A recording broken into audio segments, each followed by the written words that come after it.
Hi అండి, ఎట్లా ఉన్నారు? ఇవాళ మా నాన్న రసం పోయి చేస్తున్నారు. థ్యాంక్స్ బంగారం. ఇంకా మొదలు పెడదామా మరి? దీనికి కావాల్సిన పదార్థాలు శనగపప్పు, జీలకర్ర, మిరియాలు, మెంతులు అండ్ ధనియాలు ఆల్సో. వీటికి కావాల్సిన మీకు తగ్గట్టు పదార్థాలు ఎంత కొనుక్కుంటారో అంత పట్టట్టు ఎక్కువ వేసుకోండి, పర్వాలేదు. కాకపోతే అన్నిటికంటే కొంచెం అధికంగా జీలకర్ర వేసుకోవాలి. దానిలో ఒక కడాయి పెట్టుకుని దానిలో ఇవన్నీ లైట్ సిమ్ మీద వేయించుకుంటూ ఉండాలి. అది వాసన మీకు తెలుస్తుంది. ఇలా ఆల్మోస్ట్ వేగిపోయాక ఎర్ర కలర్లో వచ్చేసాక ఇప్పుడు ఒక 5 ఈ క్వాంటిటీకి తగ్గట్టు 5 ఎండుమిర్చి చేస్తున్నాను. మీ కారానికి సరిపడా మీరు వేయండి.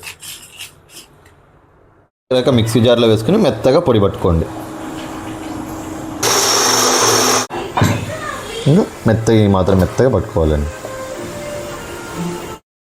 ఇప్పుడు ఇలా మసిలే రసంలో ఒక స్పూను మనం దంచుకున్న ఈ రసం పౌడర్ వేసుకుని కలుపుకుని ఇట్లా వేడివేడి అన్నం మసిలే రసం వేసుకుని అందులో మనం చేసిన పౌడరు తింటే ఎటువంటి జలుబులు అన్నీ పోతాయండి.